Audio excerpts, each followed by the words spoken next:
Hey, it's Larry Call from Revenue Secrets. Welcome to the show. I'd like to introduce you to Dale Dupree from Sales Rebellion. Um, Dale is probably someone that you're aware of. He just exploded out of nowhere in the last year. You're going to see the flames everywhere. He's got a mission, he's got a purpose, he's got a cause, started a movement in sales. So as my audience are self-employed experts and not professional salespeople, I'd like to bring in people like Dale who know the drill, so they can provide those ideas for you because you got to sell too.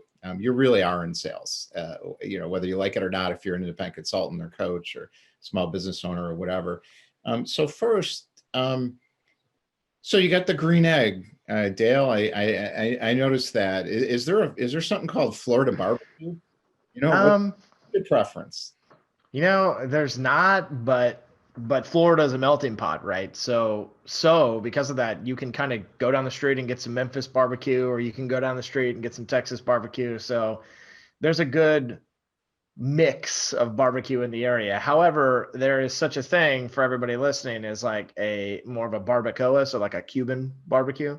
Oh, awesome. And yeah, which is which that's our specialty for sure in Florida because we have such a diverse group of Cuban Americans that have filtered up throughout the years, and now there's like second and third generations living here using their grandmother's recipes, but also barbecue nuts on top of it because we do a lot of barbecue in Florida. I mean, we really do. There's a barbecue spot on every freaking corner, and some of the biggest chains, which I'm not a fan of, but again, it's a staple to an extent here in the States. So it's awesome when you see people doing very unique things like that. And I love the big green egg. I'll cook anything on it. A pizza, some cookies, some Yeah. barbecue, you name it. So Yeah, there's nothing better in my mind than thinking about Southern barbecue combined with Cuban cuisine. I mean, yes. that just sounds fabulous. Um, so let's talk about Copier Warrior. In a lot of ways, most of the people listening to this, I don't think fully understand what this means. I do. So I'll tell you a quick story and let's hear yours. So I was running a business. I cashed out basically, and I thought I don't want to do this anymore, and I got out of it. And I thought, okay, what am I going to do? And I looked around. Should I be a real estate agent? Should I sell insurance? Should I buy a franchise? And I settled on insurance. So thank God I got out of it and didn't stay with that. But I spent a year selling business insurance door to door in Chicago. I went to Chinatown. I went to Albany Park, Korean neighborhoods. I went to retail stores. I went to funeral parlors. I mean, it was unbelievable. So there's nothing more chill. It's the biggest wake up call in sales you could ever have of dealing with something like selling copy machines or insurance or something like this. Um, you get yourself to another level. Going through that pain though is something most people never have to do. So you kind of come out the other side of that in a different place. Tell me a little bit about the before story before you started your sales rebellion movement. Yeah. So, and really the sales rebellion movement, the origins are of the copier warrior. And to give everybody kind of a middle of the story ending, uh, which is important before you learn about the copier warriors, that when I started the sales rebellion, I actually killed the copier warrior. What I mean by that is that we Yeah. literally we buried the guy, right? What we did is we And the egg? shot a promo. No, unfortunately not in the end, because that would have tasted delicious. But we shot a promo video of I used to wear a copier warrior hat. I used to prospect in it. And so I'd walk in, dressed to the nine with, $400 cufflinks because that's how I rolled. I love my clothes. I love to look sharp. And I would roll into your office and I'd have a hat on, a flat veil hat that said the copier warrior dressed like that. And it always threw people for a loop. But what it did more than anything is that people would see my hat when I was just walking around and they would Google it. And because of that, I got a massive amount of very organic and local traffic, and it Mhm. caused me to explode, from the perspective of my business and my brand and what I was building. So the middle of that story is that how we launched the rebellion was, again, we shot a promo video of me literally taking my copier warrior hat and putting it on other people and saying, I'm passing the baton. I want others to take the principles of what the copier warrior built and became, and I want them to apply them to their own sales walk. And so that's what kind of spawned into the Sales Rebellion. So if you go back to 2008, 2007, I started working in the copier world for my father after I had been a musician for about 6 years on a record label called Pluto Records, and then Warner Brothers Music Group, which I'm sure most people have heard of. So we went from an indie label to a major label, and that dream came to fruition for me. But the drugs and the promiscuity and the alcohol were not something that I wanted to live a life engulfed in. I wanted a family. I wanted to get married. And so for me, I had to make a pretty hard decision. Although it was, just as a quick side note, was a pretty easy decision because we had a member that started to use heroin. And in the process of me finding that out, I thought there's nothing healthy about what we're doing anymore. This is going to ruin lives. And so I made the choice to come back and work for my father. I spent 4 years at his copier firm. 2 of those I sucked. 2 of those I broke every freaking record in the book.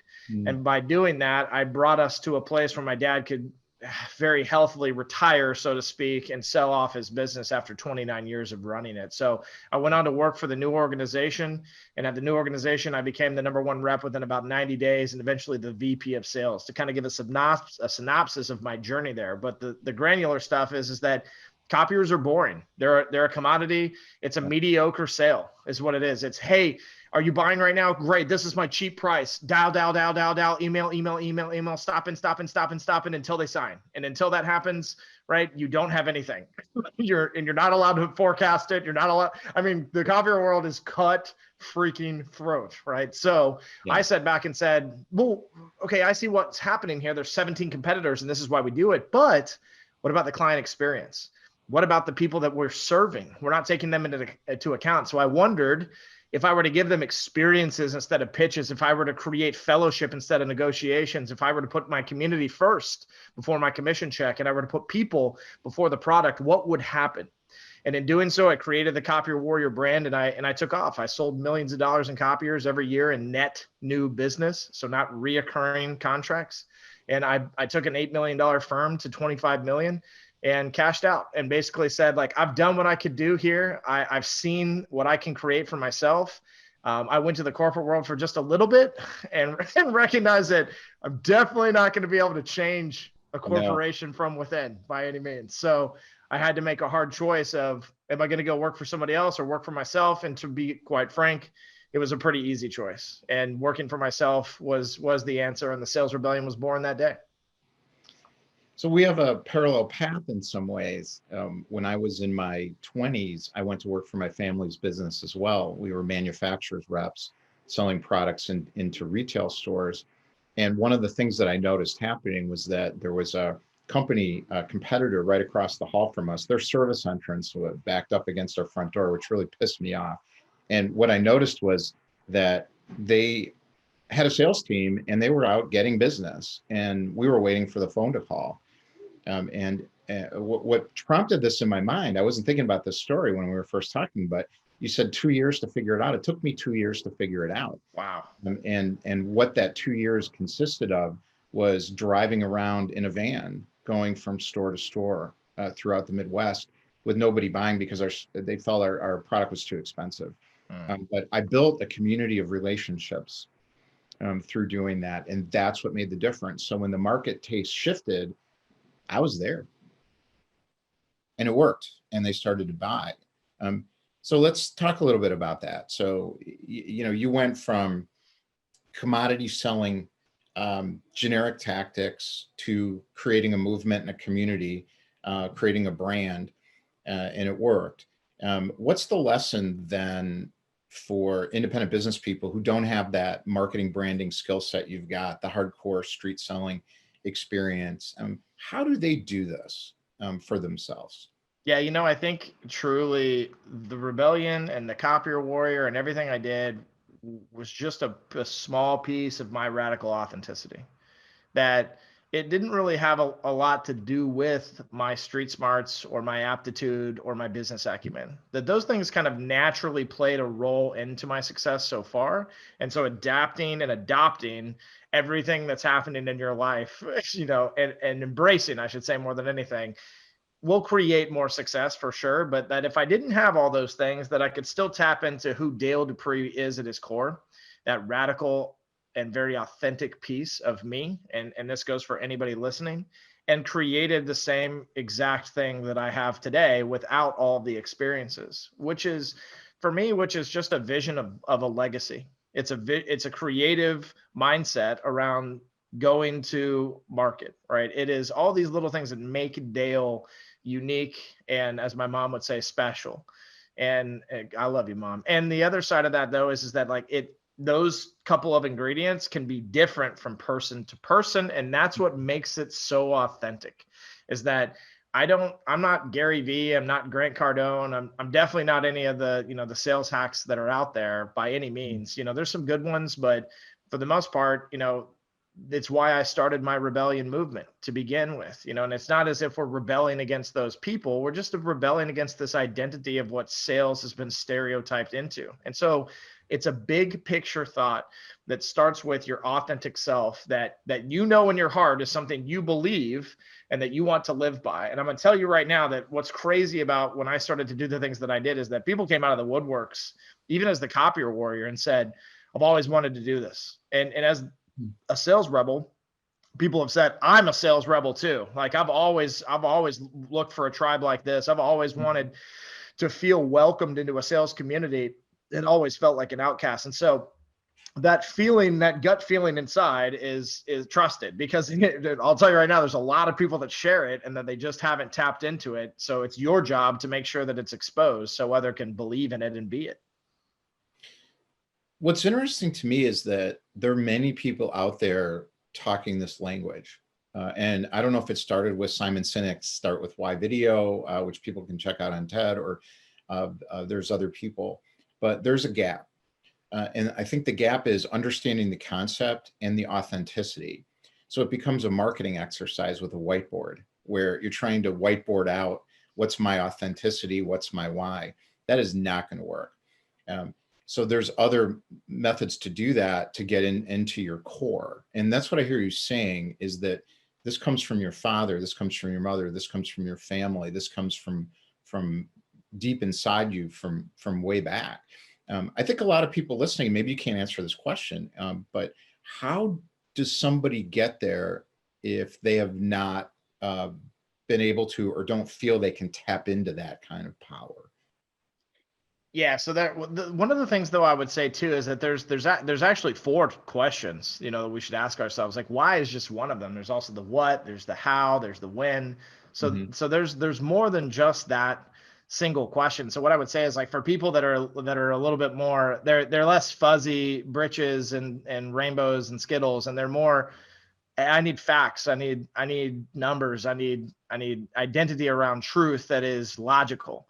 Those people need to tap into their what, more than they need to tap into their why, and understand the what has a purpose just the same. And it can still have the same impact as well too, as the why or the when or whatever it is that you choose. The how, those are all important pieces of the puzzle in general, I would say.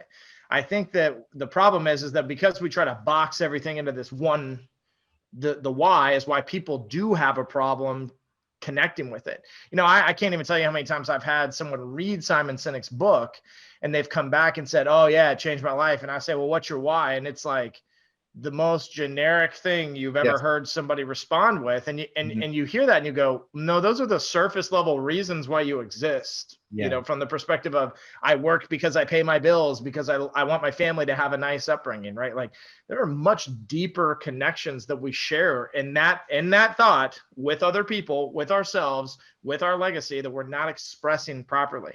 And again, a lot of that comes with this identity of, like, I don't really know how to express it because I don't think that way. I'm not that way, right? So we also have to understand that as humans, in our uniqueness, that we handle situations differently. We handle a thought process differently. We handle creativity differently. We handle a business case differently. And that is what makes us so awesome as a human race, because it's all those things combined that create the stability needed inside of a community to be able to provide for every need that is required for a thriving tribe in the first place. So when I look at the rebellion, I don't just see a bunch of people that are doing exactly what we say. I see a bunch of people rebelling. And that's the part that makes it so much more rewarding for everybody, because they don't have to do it exactly as I did it. They just need to understand the principles we live by. And by understanding those principles and applying it in their own way, they will have their own rebel success. And that's how we teach it. The rebel way is based on the identity of a very serious foundation that we help them build.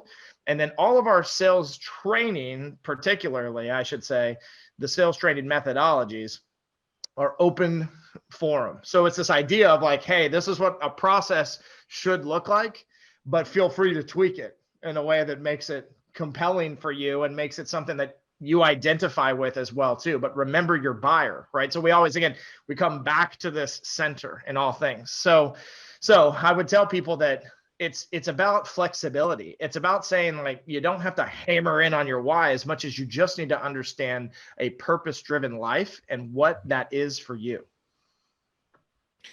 And I think people have different ways of getting there, like you say. I could not agree more with that. Some people have to bucket out some conditioned thinking before they can let something new in.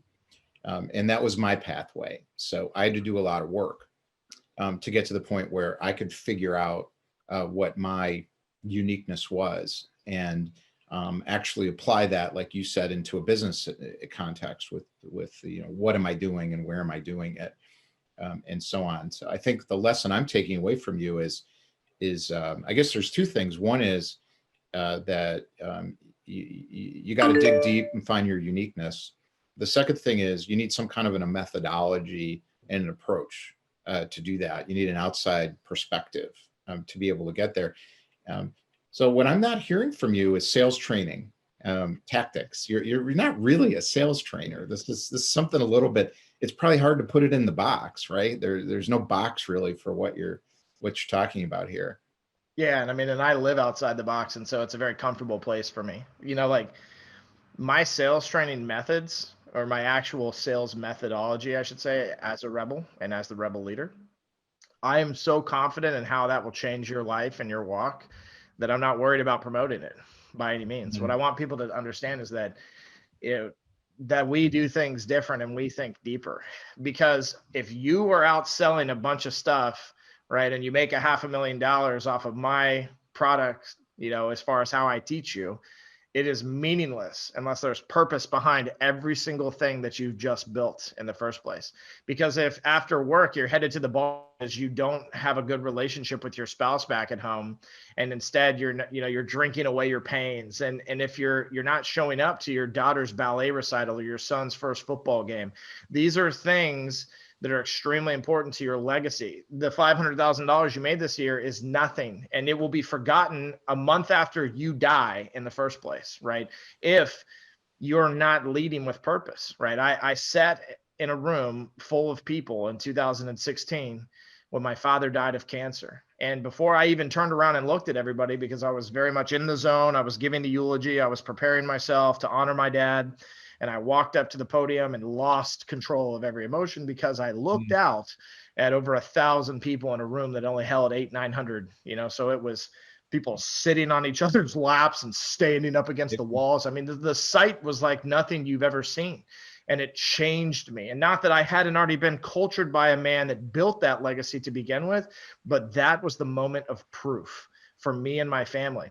And it was something as a salesperson and a dad and a husband and a brother and a friend that I will never, ever forget. And that people came up to us for 6 hours after that to express things like, your dad sold me a copy machine, but he was so much more to me than just a provider. Right. Yeah.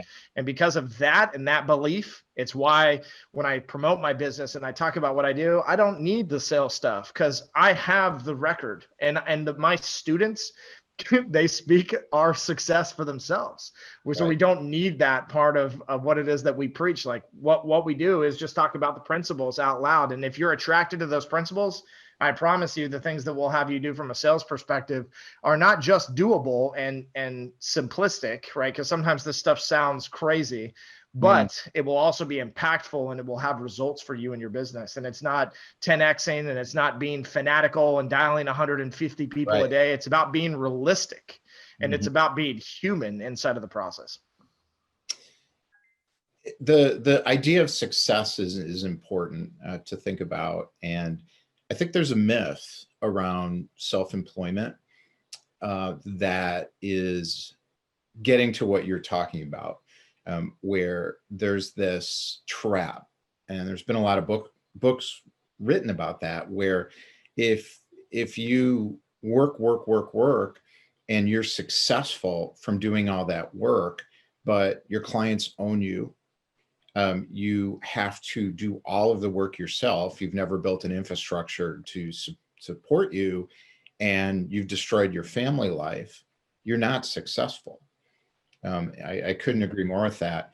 Um, the other thing that I was thinking as you were talking is that my father's dying as well. Well, your father died. My father is dying right now of Lewy body dementia, and these are his books behind me. And I had to spend some time thinking hard as I was starting this new company. It's my fourth company, Sales Sherpa. As I was thinking about it, it was, what am I? And I'm not a Gary Vee. I'm definitely not a Grant Cardone. And I follow all these people though, and I understand what they're doing and who their tribe is. The books matter to me. I'm not a big person. I'm not going to be a big personality online. It's about the books. It's about depth. It's about real knowledge. It's hard to sit down and read a book. My audience, I believe, are the people who will be able to sit down and actually work through something hard. That's what it's all about for me. There's no easy answers. You have to build that foundation and find yourself, your own version of that. And that's hard to do, and not everybody's willing to do that. How do you find people are responding to this once they get excited? So there's this journey.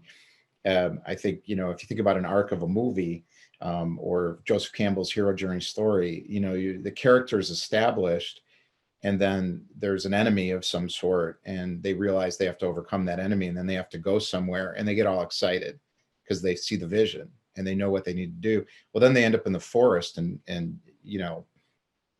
hyenas are trying to kill them. So the forest is they're working with you. So they get there, they're all excited about working with you. How do you get them through it to the point where there's a sustainable success coming out of your program? Yeah. So the success really starts at the front end of our training is what I would say to that. It starts at the very beginning and shedding the flesh of the old and letting those ashes drift off into the wind, that they have been like holding on to for years at an urn, like it's time to just let them go and to let them be and to move on in your sales walk. It's the first thing that we do with people, and the success is found in that moment. From there, it's small. It's a massive awakening in those first few sessions that lead to very micro and very tangible outcomes for each and every person. So a great story that I'll tell here, since I know this is kind of like a private show, is a student I had named Juan Smith. And anybody can find Juan on LinkedIn if they want to look him up. He doesn't post a lot of content or whatnot, but easy to find. He's with an IT company in South Florida if you want to reach out and discuss any of the things I'm about to talk to you about with him. But he had a little bit of an identity crisis, some imposter syndrome. And those are the things, again, that like hold us back from our true success, right? Because he was a good salesperson before he met me. It's not like he was bad at sales. He needed some guidance. He wanted some fresh new ideas.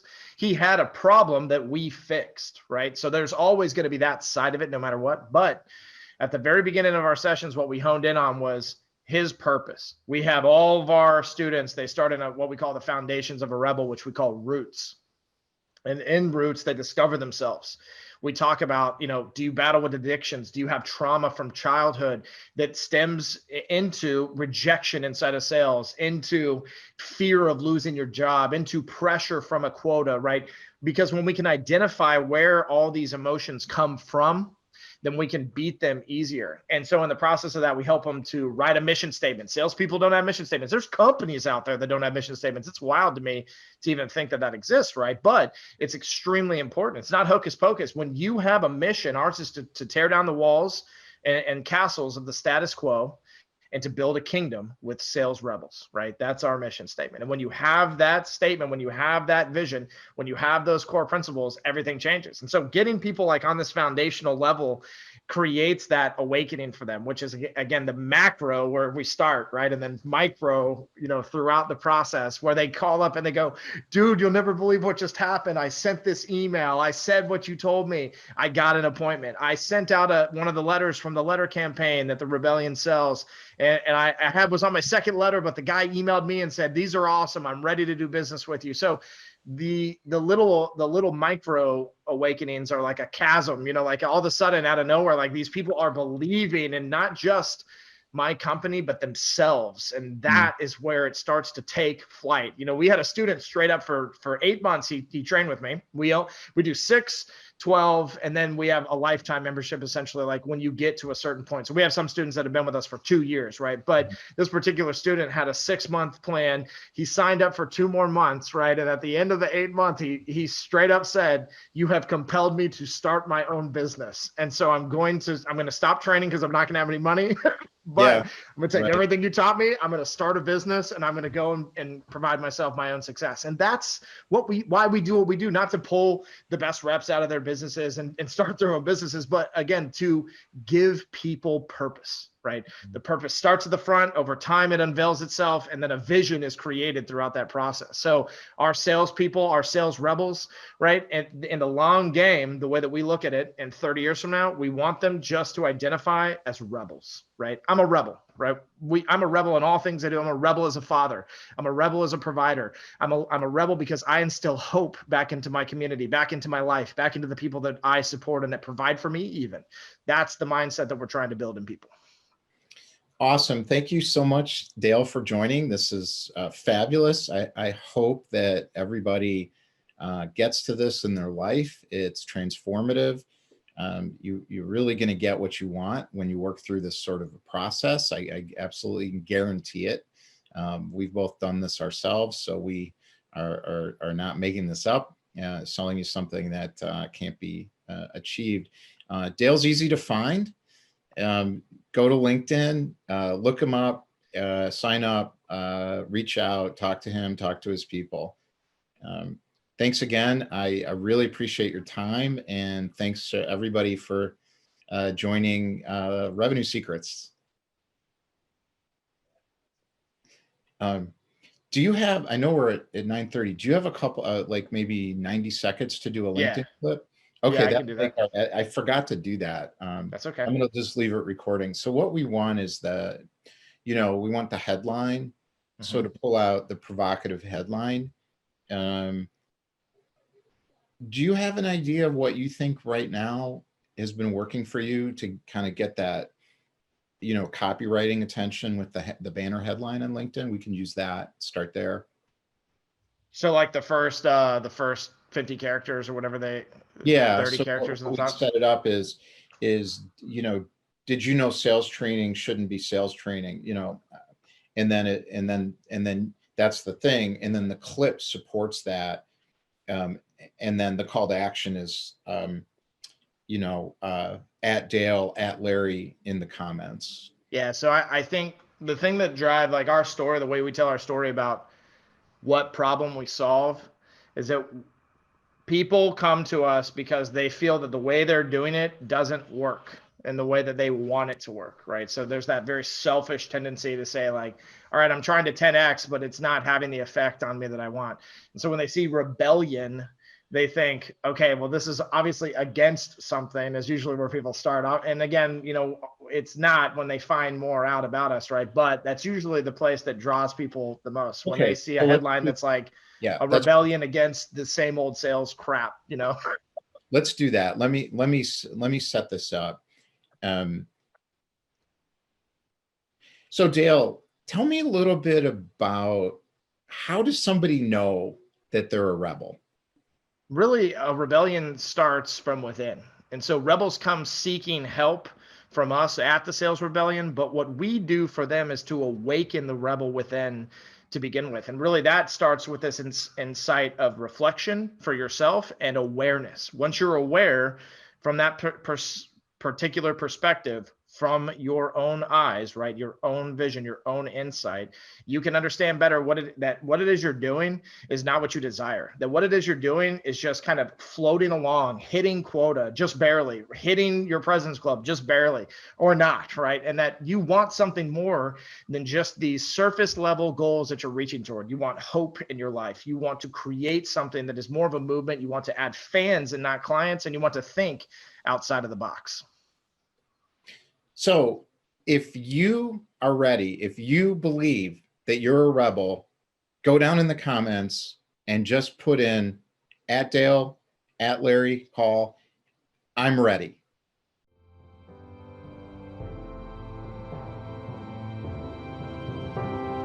Thanks for listening. If you're self-employed and tired of not having enough great clients, join our free Revenue Climber Club. Click salessherpa.co for details and to sign up for the community. Stop climbing alone and reach the summit together with us.